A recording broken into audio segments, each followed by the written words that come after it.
ये बिहार सरकार के द्वारा ये इस अभियान को चलाया गया है। सभी बिहार के सभी जिलों में, सभी अनुमंडलों में, सभी प्रखंडों में यह कार्यक्रम हो रही है। और मैं चूँकि मेरा जो कार्य क्षेत्र है वो ज़्यादातर मैं जो मनरेगा का कार्य करता हूँ, जिसका जो मद का प्रयोग होती है वो ज़्यादातर भारत सरकार और केंद्र सरकार की होती है। इसलिए मैं ज़्यादा अपने योजनाओं पर यहाँ पर व्यक्त नहीं करूँगा। मेरा कार्यालय आपके प्रखंड कार्यालय में स्थित है, मनरेगा कार्यालय। अगर किन्हीं को कुछ विशेष मनरेगा से संबंधित अगर जानकारी लेना हो तो कृपया मेरा ऑफिस में आकर करके आप जानकारी ले सकते हैं। लेकिन मैं इस जन संवाद के कार्यक्रम के माध्यम से बिहार सरकार के द्वारा ग्रामीण विकास विभाग के माध्यम से संचालित जल जीवन हरियाली कार्यक्रम के अंतर्गत में मैं आप लोग से रूबरू कराना चाहता हूं कि जल जीवन हरियाली का जो महत्व है वो लगभग आप लोग सभी लोग जानते होंगे कि जल जीवन हरियाली का जो उसका जो क्या इम्पोर्टेंस है और उसके बिना हमारा जीवन का अस्तित्व बहुत खतरे में है। मैं उस पर संक्षिप्त में बताना चाहता हूं कि जब वर्ष 2000 में हमारा राज्य बिहार दो राज्यों में बट गया, एक हमारा झारखंड बना और दूसरा हमारा बिहार बना, तो बिहार का जो वन आवरण या वन संपदा उसको हम लोग जो बहुत ही कम गया, वो आज के डेट में लगभग 7.67 है।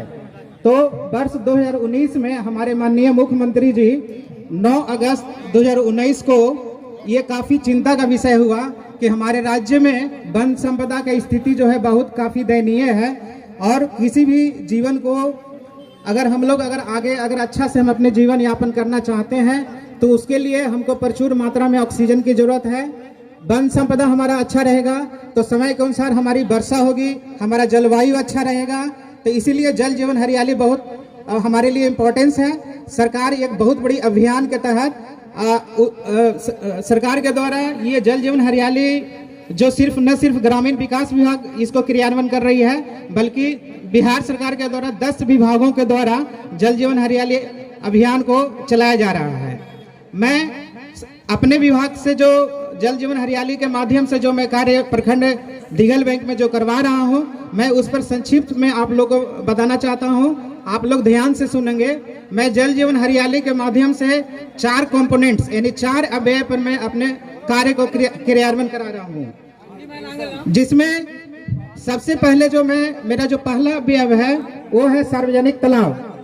आपके ग्राम पंचायत में, आपके गाँव में अगर कोई सार्वजनिक तालाब है जिसका में बहुत दिनों से अगर उसमें कूड़ा कचरा भर चुका है या कहीं उसमें अतिक्रमण हो चुका है किनारे में, तो आप लोग उस योजनाओं को अभी जो तत्काल ग्राम सभा का आयोजन हो रही है आपके ग्रामीण और भारत पंचायती राज मंत्रालय के सहयोग से लेटर आया है और हम लोग उसमें ग्राम सभा की ओर आगे बढ़ रहे हैं। तो जो ग्राम सभा का जो क्रियान्वयन 2 अक्टूबर से लेकर के 30 अक्टूबर तक का रोस्टर वाइज इसका ग्राम सभा का आयोजन हो रही है।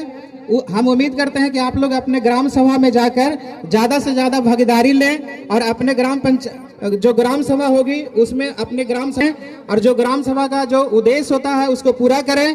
तो जो सबसे पहले जो आपके आसपास में जितने भी जो सरकारी तालाब है, अगर लगता है कि उसका सफाई कराना उसको आवश्यकता है, उसका जीर्णोद्धार कराना आवश्यकता है, तब आप ग्राम सभा में उसको अपना लिखवाएं, उसको अनुमोदन कराएं। उसके बाद उस पर हम लोग उसका सर सफाई जो भी उसका एस्टिमेट बनेगा उसके कार्य के अनुरूप हम लोग उसको क्रियान्वयन कराएंगे। दूसरा जो कंपोनेंट हमारा जो है वो है निजी पोखरी।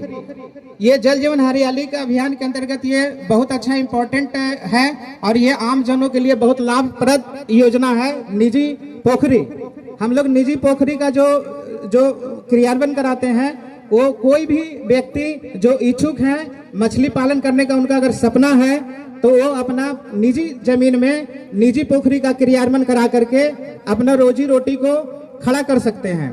निजी पोखरी हम लोग अमूमन उसका लंबाई जो मानक है 120 फीट लंबा, 100 फीट चौड़ा, उसमें हम लोग क्रियान्वयन कराते हैं निजी पोखरी।